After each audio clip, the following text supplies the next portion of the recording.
आज हम लोग यहाँ पे बात करने वाले हैं हाउसिंग फाइनेंस में जितने कंपनियां हैं उन सबको अच्छे तरीके से इन डिटेल में हम लोग यहाँ पे बात करेंगे। चाहे आपका इंडिया सेल्टर हुआ, चाहे आपका बजाज हाउसिंग हुआ, चाहे आपका एप्टस हुआ, चाहे होम फर्स्ट हुआ, जितने भी कंपनी हैं उन सबको अच्छे तरीके से ए टू जेड एनालाइज करेंगे। देखेंगे किसका क्या एयूएम में ग्रोथ हुआ है, किसका क्या डिसबर्समेंट में ग्रोथ हुआ है, किसका कितना क्या क्रेडिट कॉस्ट है, कौन कौन सी मैनेजमेंट आने वाले सालों के लिए, आने वाले क्वार्टर्स के लिए अच्छा गाइडेंस दे रही हैं एयूएम ग्रोथ के रिगार्डिंग, क्या चल रहा है क्या नहीं चल रहा है, हर एक चीज आज के इस वीडियो में रहने वाला है। और हम लोग अच्छे तरीके से पीयर टू पीयर कंपेयर भी करेंगे। देखेंगे अभी फिलहाल के लिए हाउसिंग फाइनेंस में कौन सी कंपनी हम लोग को ज्यादा अट्रैक्टिव लग रही है राइट नाउ। तो चलिए अब हम लोग बिना देर किए आज के इस वीडियो को स्टार्ट करते हैं। तो फिर अगर आप देखोगे ना, ये हाउसिंग फाइनेंस में जितने भी कंपनीज हैं, पहले तो आप ये समझो हाउसिंग फाइनेंस होता क्या है। ये मान के चलो ना, अगर कोई भी XYZ पर्सन है या फिर ABC पर्सन है या फिर मैं ही हूं या कोई और भी है ना, अगर उसको मान के चलो घर बनवाना है या फिर कहीं फ्लैट लेना है या कहीं कुछ प्रॉपर्टी लेना है, तो फिर अगर उसके पास कुछ पैसों की कमी पड़ रही है ना, तो वे क्या करेगा, इन सारे कंपनियों के पास जाएगा। चाहे आपका बजाज हाउसिंग हुआ, चाहे आपका एप्टस हुआ, चाहे होम फर्स्ट हुआ, चाहे आधार हाउसिंग हुआ, चाहे आपका इंडिया सेल्टर हुआ, तो फिर उनके पास जाएगा, बताएगा कि हमारा इतना रिक्वायरमेंट है। फिर ये सारे कंपनियों ये जितने भी कंपनीज हैं ये सब क्या करेंगे, इन सब का क्रेडिट स्कोर देखेंगे, अच्छे तरीके से देखेंगे कि भाई आप रीपे कर पाओगे, टाइमली नहीं कर पाओगे, तो फिर उसके बेसिस पे ये लोग लोन देते हैं। तो फिर अगर मैं ना अभी फिलहाल के लिए बजाज हाउसिंग को इसमें से सेपरेट कर दूं, और भी जितने भी कंपनी है, home first, India shelter, Aptus, आवास या फिर आधार, ये सब मेनली मान के चलिए अफोर्डेबल हाउसिंग में ज्यादा फोकस करते हैं। यानी कि इनका जो एक एवरेज टिकट साइज है ना लोन का, वह है 10 लाख, 11 लाख, 12 लाख, इसी के रेंज में है। लेकिन जो आपका बजाज हाउसिंग है ना, ये ज्यादा प्रीमियम में फोकस करता है। प्रीमियम मतलब मान के चलो इनका जो एक एवरेज टिकट साइज है लोन देने का, ये 20 लाख, 25 लाख ऐसे है। ये लोग भी देते हैं जो मान के चलो अफोर्डेबल में है ना।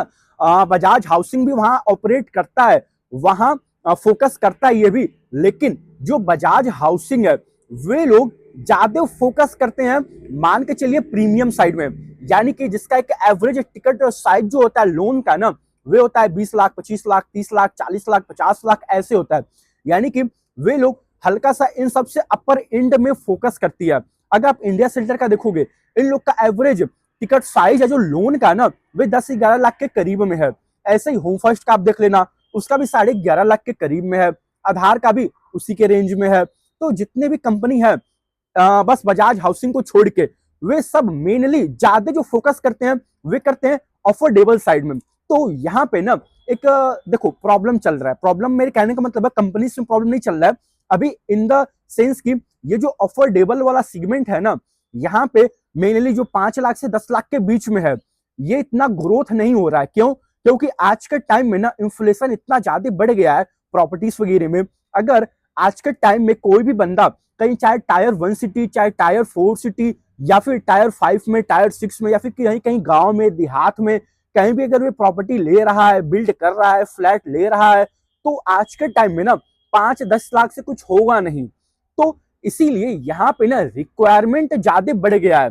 तो फिर उसको मान के चलो, अगर उसके पास कुछ पैसा पहले से है, यानी कि एज एग्जाम्पल बात करते हैं, अगर किसी ने घर लिया, ठीक है, वे पूरा प्रॉपर्टी बाई कर रहा है, फिर उसको कंस्ट्रक्ट कर रहा है।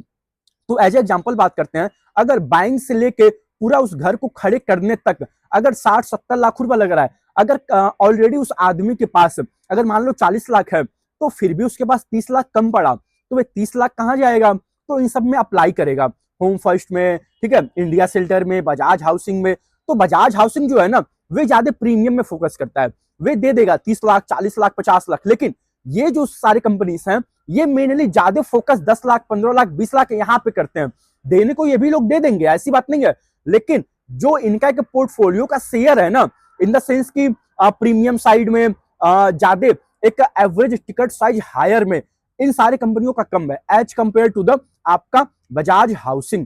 तो वैसे तो अब सारे कंपनियों को वैसे भी स्लोली ट्राई कर रहे हैं कि हम लोग अपना जो लोअर इंड वाला बुक है, यानी कि 5 लाख, 10 लाख वाला, उसको कम करके, या फिर वहां पे उतना न देख के हम लोग 10 लाख के ऊपर वाले फोकस करें। अगर आप आधार का भी कॉन कॉल सुनोगे ना, या फिर आवास का भी कॉन कॉल सुनोगे ना, तो ये लोग भी यही कह रहे हैं कि भाई यहाँ पे जो 7 लाख के नीचे है, 8 लाख के नीचे है, वहां पे हम लोग उतना अब एक तो आ भी नहीं रहा है, रिक्वायरमेंट भी उतना नहीं है, कहने का मतलब है। तो हम लोग उसको डिसकंटिन्यू करके ज्यादा फोकस कर रहे हैं 10 लाख, 15 लाख, 20 लाख वाले के एक साइज पे। तो यहाँ पे आप देखोगे ना, तो इस साइड में डिमांड है जो 10 लाख के ऊपर है। अगर मान लो किसी को लोन लेना है ना, तो वे 10 लाख के ऊपर ही लेगा, तभी मान के चलो हल्का सा उसका गाड़ी आगे बढ़ेगा, घर बनवाने का, फ्लैट लेने का। अगर 10 लाख के नीचे ले रहा है तो क्या ही मतलब उससे हो जाएगा, कहने का मतलब है। तो इसीलिए आप अगर देखोगे ना, सारी कंपनियां फोकस कर रही हैं कि हम भी प्रीमियम में जाएं, मतलब कि जो प्रीमियम जो घर वगैरह लेता है, जो प्रॉपर्टी लेता है, हम उन लोग को भी कैटर करें। वैसे इन लोग को ट्राई कर रहे हैं, सारी कंपनियां ट्राई कर रही हैं और अपने बुक को भी वहां भी बिल्डअप कर रही हैं। तो आप देखोगे ना, ये जितने भी इस कंपनी है हाउसिंग फाइनेंस वाले, इन सब का बुक आप मान के चलिए पूरा सिक्योर्ड होता है। मोटा मोटी सिक्योर्ड का मतलब क्या हुआ, एक देखो एक नॉर्मल होता है अनसिक्योर्ड। अनसिक्योर्ड में आपने लोन दिया, उसके बदले में आपने कुछ गिरवी वगैरह नहीं रखा है, तो वहां पे डिफॉल्ट होने का चांस बहुत ज्यादा इंक्रीज हो जाएगा। लेकिन अगर वे बुक सिक्योर्ड है ना, तो डिफॉल्ट का चांस वहां भी है, लेकिन थोड़ा कम रहेगा as compare to the unsecured में। क्यों? क्योंकि यहाँ पे आप देखोगे ना, जो सिक्योर्ड होता है, जैसे यहाँ पे जो हाउसिंग फाइनेंस कंपनी है, ये लोग क्या करते हैं, उसी प्रॉपर्टी के अगेंस्ट में लोन देते हैं, या फिर उस फ्लैट के अगेंस्ट में लोन देते हैं। तो फिर आप अगर डिफॉल्ट करोगे ना, तो इन लोग के पास राइट है कि भाई आपका प्रॉपर्टी लेना है, आपका फ्लैट लेना है, फिर उसको ऑक्शन करके, उसको आगे फर्दर सेल करके अपना जो पैसा है उसको रिकवर करना है। तो अगर कोई आदमी है ना, तो वे सबसे लास्ट में जाके डिफॉल्ट करेगा अपने घर का ईएमआई। अगर मान लो उसके पास कई सारे ईएमआई चल रहे हैं, ठीक है, कार का भी, बाइक का भी, ठीक है, क्रेडिट कार्ड वगैरह का भी, फोन का भी, ये सब भी, तो वे सब एक बार डिफॉल्ट कर देगा आदमी।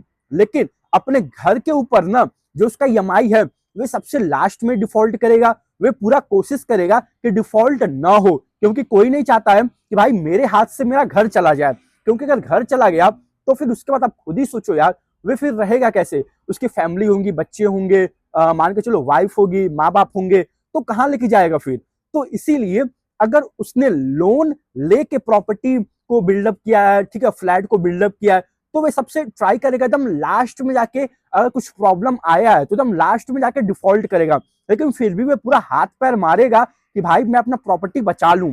तो फिर इसमें ना इन सारे जितने भी मतलब हाउसिंग फाइनेंस में कंपनी है, इन सबको यही बेनिफिट मिल जाता है कि भाई आपका बुक मोटा मोटी सिक्योर्ड होता है, उतना ज्यादा अनसिक्योर्ड साइड में नहीं है।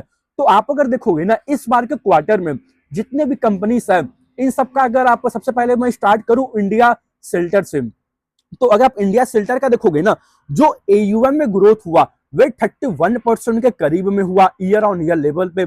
अगर आप 9 मंथ में देखोगे तो यहाँ पे भी इंडिया शेल्टर का 31% का ग्रोथ हुआ है एयूएम में, जो कि कंपनी का गाइडेंस है 30 से 35%। और ग्रोथ क्या किया कंपनी ने, 31%। यानी कि जो कंपनी का गाइडेंस है ना, वे अपने लोअर एंड पे डिलीवर कर रही है, 30 से 35% है। और 9 मंथ में एयूएम का ग्रोथ क्या हुआ है, 31%।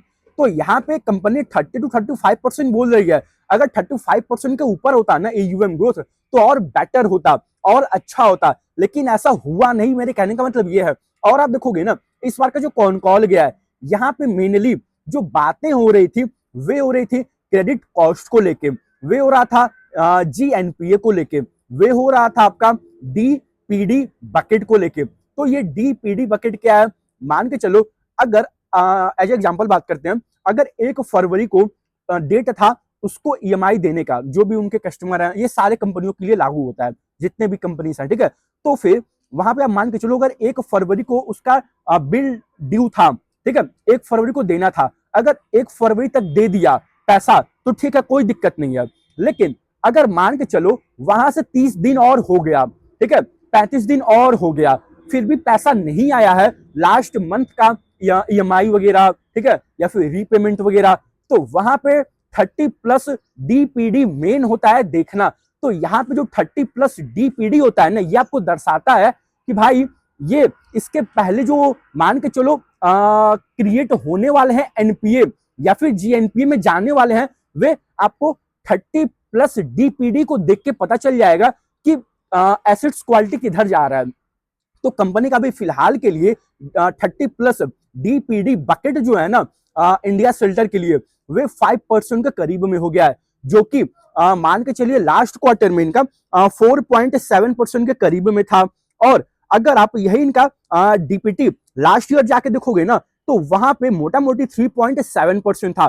तो अगर आपको मैं फिर से बता दूं डीपीडी बकेट होता क्या है, अगर मानो वही 1 फरवरी को पेमेंट देना था, ठीक है, रीपेमेंट करना था, ईएमआई देना था, लेकिन वही नहीं चुका पाया, वे अभी मान के चलो आ गया है 3 मार्च, 5 मार्च, 10 मार्च, ठीक है, यानी कि वे जो रीपेमेंट करना था उसका जो टाइम है ना वे ड्यूरेशन चला जा रहा है आगे आगे, अभी तक पेमेंट नहीं किया और उस पेमेंट का ड्यू डेट भी 30 दिन से और आगे निकल गया और अभी भी वे पेमेंट अभी लेना बचा है, तो वे 30+DPD में आ जाएगा। तो यहाँ पे हाई चांस होता है अगर ये स्टेबल नहीं हुआ, अगर ये गोइंग फॉरवर्ड और नीचे नहीं आया ना तो फिर मे बी आपका वे जीएनपीए में जाएगा, फिर आगे चल के वे नेट एनपीए बन जाएगा। तो नेट एनपीए तब बनता है, मान लो अगर 1 फरवरी को पेमेंट करना था और 1 फरवरी से लेके मान के चलो आने वाले 90 दिनों तक में भी उसने कोई पेमेंट नहीं किया ईएमआई का, रीपेमेंट का, तो फिर वे आपका नेट एनपीए में कन्वर्ट हो जाएगा।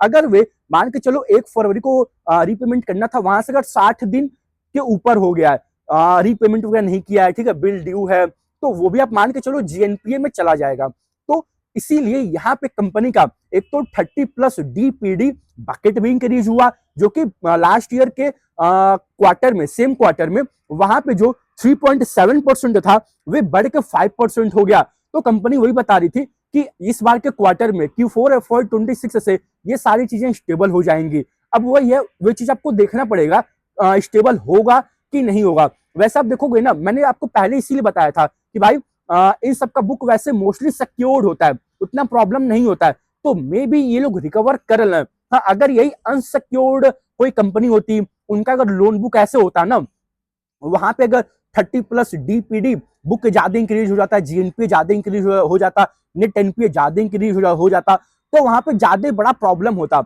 लेकिन इनके लिए या फिर आप ऐसे बोलो हाउसिंग फाइनेंस में जितने भी कंपनीज हैं उतना प्रॉब्लम नहीं है, क्योंकि उनके पास एक बैकअप होता है, उनका प्रॉपर्टी, उनका फ्लैट। तो वैसे तो देखना पड़ेगा आने वाले क्वार्टर्स में कैसा ये पैन आउट होता है। तो कंपनी का अगर ना आप क्रेडिट कॉस्ट देखोगे इंडिया शेल्टर का, तो वे 0.6% है, जो कि कंपनी का गाइडेंस है कि हम लोग 0.5 के नीचे ही रहेंगे, यानी कि मान के चलो 50 बेसिस पॉइंट के नीचे ही रहेंगे। तो इस क्वार्टर में ये भी हल्का सा जंप अप हो गया है और आने वाले क्वार्टर्स में कंपनी बता रही है कि ये स्टेबल हो जाएगा, वापस 50 बेसिस पॉइंट के नीचे आ जाएगा, यानी कि 0.5% के नीचे आ जाएगा Q4 से और FY27 से। और आप देखोगे इनका जो मान के चलिए मोटा मोटी जो ग्रॉस स्टेज 3 है, यानी कि जो जीएनपीए है, वे इस बार के क्वार्टर में 1.5% हो गया है, जो कि आप मान के चलिए लास्ट ईयर के सेम क्वार्टर में 1.2% था। और इनका जो नेट एनपीए है वे 1.2% हो गया है, जो कि लास्ट ईयर के सेम क्वार्टर में 0.9% था। तो वैसे कंपनी बता रही है कि भाई ये सब चीजें कंट्रोल हो जाएंगी Q4 से, FY27 के स्टार्टिंग से उतना कोई प्रॉब्लम वाली बात नहीं है। लेकिन यहाँ पे चलो आप अपना एसेट्स क्वालिटी मेंटेन कर लोगे, नो डाउट, लेकिन यहाँ पे मेन प्रॉब्लम ये है जो अब आप AUM का गाइडेंस दे रहे हो ना, अगर आप इनका कॉन कॉल सुनोगे Q3 का, तो इनका मैनेजमेंट ये कह रहा है हम लोग 30% से बड़े आराम से ग्रो कर लेंगे। इसके पहले वाला अगर आप कॉन कॉल जाके सुनोगे या फिर इसके पहले आप जाके सुनोगे ना, तो फिर इंडिया शेल्टर का मैनेजमेंट ये कहता था हम लोग बड़े आराम से, अब मान के चलिए 35% ग्रो कर लेंगे, लेकिन अब कह रहा है 30%। तो यहाँ पे ना गाइडेंस में AUM टर्म में वे डिक्रीज हो रहा है। तो जब तक कंपनी और अच्छे लेवल पे अपना AUM, कोई भी कंपनी हुआ, ठीक है, चाहे वे माइक्रो फाइनेंस में हो, चाहे वो आपका स्मॉल फाइनेंस बैंक हो, चाहे वो आपका हाउसिंग फाइनेंस बैंक हो, चाहे कोई NBFC हो, तो जब तक उसका AUM ग्रोथ और अच्छे लेवल पे नहीं ग्रो होगा ना, तब तक उसका टोटल इनकम अच्छे लेवल पे नहीं ग्रो हो पाएगा आने वाले क्वार्टर्स में, आने वाले सालों में। क्योंकि आप जितना ज्यादा लोन को डिस्ट्रीब्यूट करोगे, आप फिर उसी के बाद जो आपको इंटरेस्ट वगैरह मिलते हैं वही आपके इनकम में आता है। तो जितना आपका लोन बुक बढ़ेगा उतना ज्यादा आपका टोटल इनकम बढ़ेगा, तो आपका यानी कि इनडायरेक्ट आपका रेवेन्यू बढ़ेगा, आप ऐसे समझो नॉर्मल। तो वही बात है, कंपनी जो पहले इंडिया शेल्टर 30 से 35% बोलती थी ना, अब 30% बोल रही है। अगर आप इसके पहले वाले क्वार्टर्स में भी जाके देखोगे या फिर इसके पहले वाले साल में जाके देखोगे ना, तो इंडिया शेल्टर बड़े आराम से 35% से ज्यादा अपने एयूएम को ग्रो करता था, लेकिन अभी फिलहाल के लिए 31% के करीब हमें ग्रो कर रहा है। तो मैं तो सिंपल कहूंगा, आप कंपनी ट्रैक करो, नो डाउट अभी ठीक है, कंपनी उतना भी कुछ प्रॉब्लम नहीं हुआ है, लेकिन वही है जो इनका एयूएम ग्रोथ गाइडेंस है ना, वे पहले 30 से 35 था परसेंट ग्रो करने का, अब 30% है। अब इनका मैनेजमेंट 30% बोल भी रहा है। अभी आप देखोगे हार्डली इंडिया शेल्टर का जो ओवरऑल एयूएम है ना, वे यानी कि जो इनका लोन बुक है वे 10,500 करोड़ के करीब में है। तो फिर आप देखोगे कंपनी ये गाइड कर रही है कि हमारा जो लोन बुक होगा ना ओवरऑल FY30 तक आप मान के चलिए 30,000 करोड़ के करीब में हो जाएगा। तो अगर आप ये CAGR निकालोगे तो ये बड़े आराम से 30% के करीब में एक ये CAGR टर्म में बनता है। तो कंपनी इनडायरेक्ट यहाँ भी आपको गाइड कर रही है कि भाई हम लोग 30% से ही ग्रो करेंगे अपने एयूएम को। तो यहाँ पे मार्केट अच्छे तरीके से नहीं लेगा मे बी कि भाई आप पहले जो 35% बोलते थे अब आप बस 30% बोल रहे हो। तो आप कंपनी ट्रैक करो, आपको वही देखना पड़ेगा आने वाले क्वार्टर्स में क्या ये चीजें सही होती हैं एयूएम ग्रोथ में या नहीं होती है। उससे भी मेन है क्या इनका 30+ DPD बकेट वापस सही होता है नहीं होता है, फिर उनका GNPA कहाँ जाता है, इनका नेट NPA कहाँ जाता है, इनका क्रेडिट कॉस्ट कहाँ जाता है। तो आप अगर देखोगे ना, वही मैंने कहा था FY25 में अगर आप देखोगे इनका 35% का एयूएम ग्रोथ हुआ था और अभी तक इनके 9 मंथ में 31% ही एयूएम ग्रो हुआ है FY26 में। तो मुझे यही हल्का सा ना निगेटिव लग रहा है कि भाई जो आपका एयूएम ग्रोथ होता था अब वो स्लो डाउन हो रहा है। अगर आने वाले सालों में अगर मान के चलो कंपनी 30% के नीचे गाइड करने लगे ना एयूएम, क्या पता गाइड करने लगे भाई, क्योंकि अभी इनका एयूएम ग्रोथ है ना वे घटता जा रहा है। तो मे भी क्या पता 30% के नीचे ना आ जाए इनका एयूएम ग्रोथ का गाइडेंस भी, और जो रियल में ग्रोथ आ रहा है वो भी, तो मे भी और प्रॉब्लम हो जाएगा गोइंग फॉरवर्ड। लेकिन वो ये आपको ट्रैक करना पड़ेगा, क्लोजली आपको देखना पड़ेगा, तो आप ज्यादा जान पाओगे, कहने का मतलब है मेरा। तो फिर अगर आप इनका अब मैं इनको ना पीयर टू पीयर कंपेयर करता हूँ, इंडिया शेल्टर को मैंने बात कर लिया ओवरऑल, तो अब हम लोग बात करते हैं होम फर्स्ट का। अगर आप होम फर्स्ट देखोगे ना, इनका जो टोटल इनकम इस बार ग्रोथ हुआ था वे 18%, यानी कि इनका जो रेवेन्यू ग्रो हुआ था वो 18% था, प्रॉफिट वगैरह 44% था, लेकिन जो इनका एयूएम ग्रोथ था वे 25% के करीब में था। और अभी जो होम फर्स्ट का ओवरऑल एयूएम है ना, वे मान के चलिए राउंड ऑफ करके 15,000 करोड़ का है। लेकिन होम फर्स्ट पहले गाइड करता था कि भाई हम लोग आराम से ना 30% के करीब हमें अपने एयूएम को ग्रो कर लेंगे।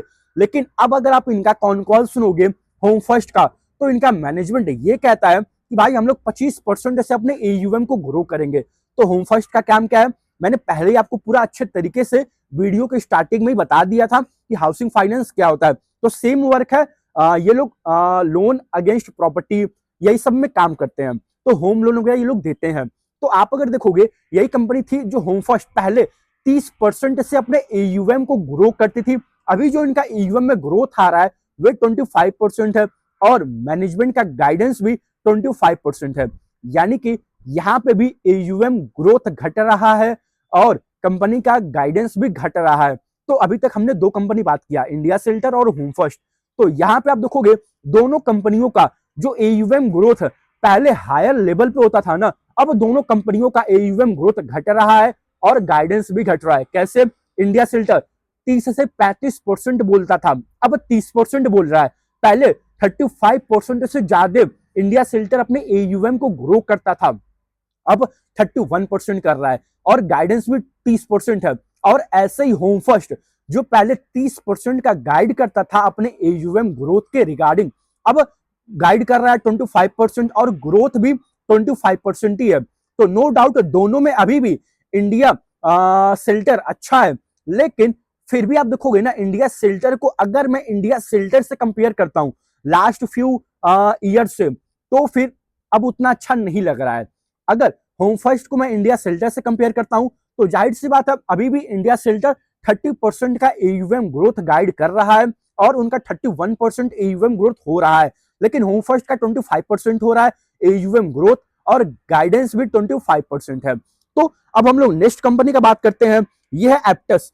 तो एप्टस आप देखोगे ना, इनका जो एयूएम ग्रोथ हुआ है ये 21% हुआ है, और इनका जो ओवरऑल 9 मंथ में एयूएम ग्रोथ हुआ है Q1 Q2 Q3 मिला के, यहाँ पे भी इनका 21% का एयूएम ग्रोथ हुआ है।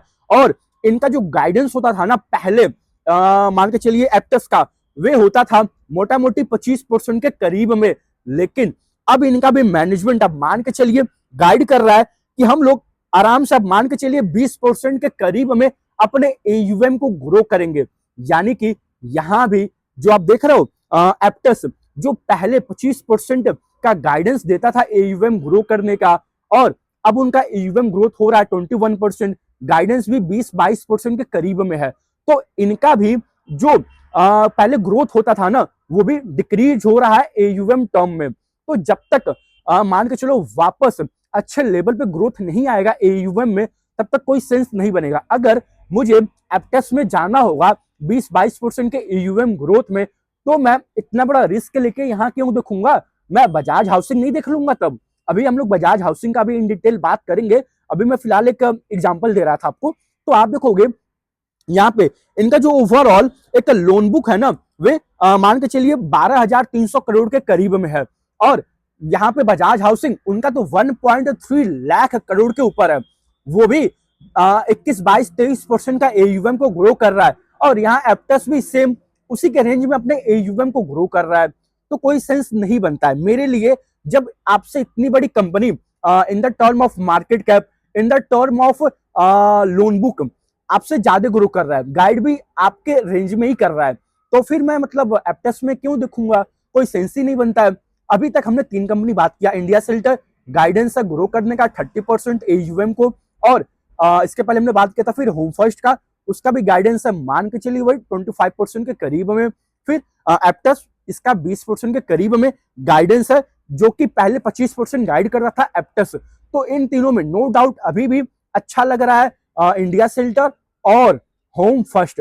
लेकिन मैं फिर से रिपीट कर रहा हूं, जो इंडिया सेल्टर पहले ग्रो करता था ना, वे अब ग्रोथ नहीं रह गया है। तो मे भी आने वाले क्वार्टर्स में कहीं और ग्रोथ डाउन ना हो जाए, क्योंकि अगर और ग्रोथ डाउन हुआ तो प्रॉब्लम क्रिएट हो सकता है। लेकिन वही आपको भी तो ट्रैक करना पड़ेगा क्लोजली, क्या पता है फॉर 27 से इंडिया सेल्टर या फिर होम फर्स्ट या फिर एप्टस और अच्छा गाइड करने लगे अपने एयूएम ग्रोथ को लेके। तो फिर अगर अब हम लोग नेक्स्ट कंपनी का बात करें, आधार हाउसिंग का, तो फिर इनका जो भी राइट नाउ एयूएम है ना, यानी कि टोटल जो लोन बुक है ना, वे 28,700 करोड़ के करीब में है। जो इनका एयूएम ग्रोथ हुआ है वे 20% के करीब में हुआ है आधार हाउसिंग के लिए। अगर आप इनका रेवेन्यू देखोगे तो वे 18% से ऊपर है, प्रॉफिट वगैरह 22% से इंक्रीज हुआ है, और इनका जो डिसबर्समेंट है वे 15% से ऊपर गया है।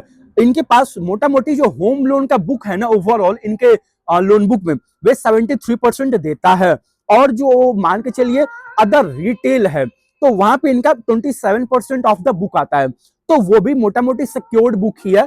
तो अगर आप देखोगे इनका जो गाइडेंस है ग्रो करने का 20% है ओवरऑल एयूएम टर्म में। तो यहाँ पे ना जो आधार हाउसिंग है ग्रो किस रेट से कर रहा है अपने एयूएम को 20%, गाइड भी क्या कर रहा है 20%। तो फिर से वही बात आ गया कि भाई जब आपसे बड़ी कंपनी बजाज हाउसिंग है वे 22-23% से अपने एयूएम को ग्रो कर रहा है, तो फिर मैं यहाँ पे मान के चलिए एप्टस या फिर आधार हाउसिंग, यहाँ पे मैं उतना टाइम वेस्ट क्यों करूंगा। हाँ, मैं ट्रैक करूंगा, सारी कंपनी को ट्रैक करूंगा, क्या पता आने वाले क्वार्टर्स में इनमें से कोई और अच्छे लेवल पे अपने एयूएम को ग्रो करने लगे। तो अगर आप एक चीज नोटिस करोगे ना, जितने भी हाउसिंग वाले कंपनी है, India shelter, home first, Aptus या फिर आधार हाउसिंग, ये सारे के सारे अपने एयूएम को ना 20% से ग्रो कर रहे हैं, यानी कि अपने लोन बुक को 20% से ज्यादा ग्रो कर रहे हैं। ये आपको दर्शाता है कि भाई इंडस्ट्री में डिमांड है, इंडस्ट्री ग्रो कर रहा है, यहाँ पे ज्यादा नए घर बन रहे हैं, नए प्रॉपर्टी बन रहे हैं, नए नए फ्लैट बन रहे हैं, तो ही तो ये लोग 20% से ज्यादा अपने एयूएम को ग्रो कर रहे हैं। आधार हाउसिंग 20% का एयूएम ग्रोथ है, गाइडेंस 20% है, एप्टस उसके मतलब 20% से ज्यादा ही है, गाइडेंस भी 20% के ऊपर ही है, ठीक है। फिर आप देखोगे होम फर्स्ट, वो भी 24% से एयूएम को ग्रो कर रहा है, गाइडेंस भी 25% है ग्रो करने का एयूएम, इंडिया सिल्टर 31% से AUM को ग्रो कर रहा है, गाइडेंस भी 30% प्लस है। तो ये आपको दर्शाता है कि भाई ओवरऑल ना जो हाउसिंग फाइनेंस सेक्टर है ये ग्रोइंग सेक्टर है, ये ग्रो कर रहा है, डिमांड है, तो ही जाके सारे कंपनियां अपने लोन बुक को 20% से ज्यादा ग्रो कर रही हैं। लेकिन यहाँ पे वही गेम बनेगा, आपको पीयर टू पीयर कंपेयर करना पड़ेगा। जैसे आप देख रहे हो इंडिया सेंटर का 30% AUM ग्रोथ है, होम फर्स्ट का 25% है, आधार का, एप्टस का, ठीक है, इन सब का 20% के आसपास है। तो ऐसे आपको पीयर टू पीयर कंपेयर करना पड़ेगा। मेरे कहने का मतलब सिंपल ये है। तो चलो आधार का तो बात तो हो ही गया है, अब हम लोग बात करते हैं आवास का। तो अगर आप आवास का देखोगे ना, इनका तो मतलब उतना कुछ खास लगा नहीं मुझे। आप देखोगे इनका AUM ग्रो हुआ 15% से, 9 मंथ में भी 15% का AUM ग्रोथ हुआ। जो टोटल इनका लोन बुक का साइज है ना, वही 22,200 करोड़ के करीब में इनका लोन बुक ओवरऑल है। जो इनका डिसबर्समेंट ग्रोथ हुआ है 9 मंथ में आवास के लिए, वे 8% हुआ है। अगर आप इनका गाइडेंस भी देखोगे ना आवास वालों का, तो भाई मोटा मोटी 16 से 18% गाइड कर रही है, लेकिन गाइड कर रही है 16 से 18% AUM ग्रो करने का, लेकिन जो 9 मंथ में आवास का ग्रोथ हुआ है ना, वे हुआ है 15%।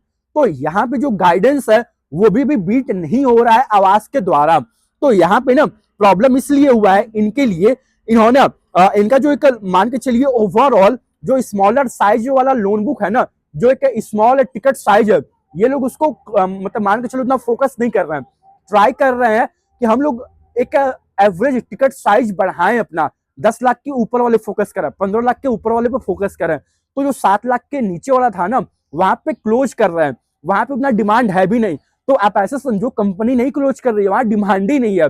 मैंने आपको पहले ही बोला था स्टार्टिंग में ही, ताकि आपको एक ओवरव्यू मिल जाए। तो आप खुद देख लो इनका जो AUM ग्रोथ नहीं हुआ, मेन रीजन यही है कि आपका ज्यादा जो फोकस एरिया था पहले 5 लाख से 10 लाख के बीच वाला था, वे उतना ग्रो नहीं कर रहा है। लेकिन 10 लाख के ऊपर वाला जो एक लोन लेने वाला आदमी है ना, वे ग्रो कर रहा है, वहां पे डिमांड है। तो अगर अभी आप देखोगे आवास का 16 से 18% AUM ग्रोथ का गाइडेंस है, लेकिन मुझसे पूछोगे तो कोई सेंस नहीं बनता है, और AUM ग्रोथ भी 15% ही हुआ है। तो फिर यहाँ पे बजाज हाउसिंग है, ठीक है, आधार है, एप्टस है, होम फर्स्ट है, इंडिया शेल्टर है, तो फिर मैं आवास को मतलब क्यों इतना देखूंगा, जब आपका AUM ग्रोथ ही 15% हो रहा है, गाइडेंस भी वही उसी के करीब में है। तो चलो वीडियो लंबा बन रहा है, तो अब हम लोग जल्दी से बजाज हाउसिंग का बात कर लेते हैं। तो इनका अगर आप देखोगे ना, जो 9 मंथ में AUM ग्रोथ हुआ है, वे आराम से मान के चलिए 23% हुआ है। अगर आप इस क्वार्टर में देखोगे बजाज हाउसिंग का, तो वे मोटा मोटी 23% के करीब में AUM ग्रो हुआ है।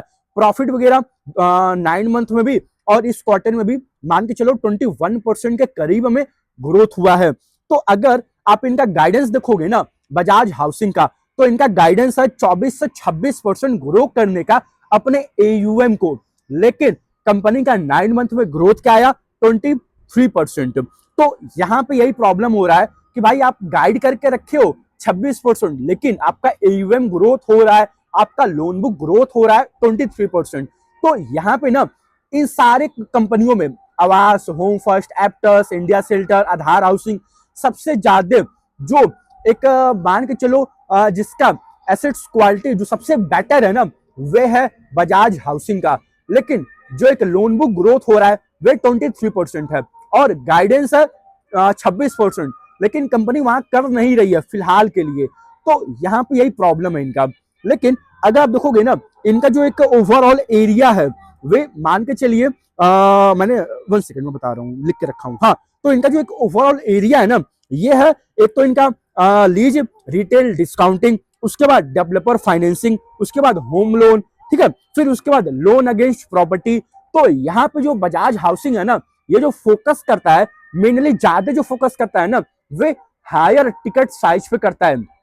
तो यहाँ पे अगर आप देखोगे जो लोन अगेंस्ट प्रॉपर्टी है ना, यहाँ पे एक एवरेज जो टिकट साइज है ना, वे बहुत ही हायर लेवल पे है, मोटा मोटी मान के चलो 15 लाख से लेके 35 लाख के बीच में है। ऐसे ही अगर आप देखोगे जो डेवलपर फाइनेंस है, ये लोग क्या करते हैं, जितने भी डेवलपर होते हैं जो कि बिल्डिंग बना रहे हैं, ठीक है, कहीं कॉर्पोरेट हाउस बना रहे हैं, यानी कि कुछ कॉर्पोरेट से जुड़ा हुआ कुछ बिल्डिंग बन रहा है, तो यहाँ पे ये लोग लोन देते हैं। तो इनका जो एक लोन बुक है ना, ज्यादा फोकस एरिया इन सब सेगमेंट में भी है, थोड़ा थोड़ा मान के पैसे चलो नॉर्मल।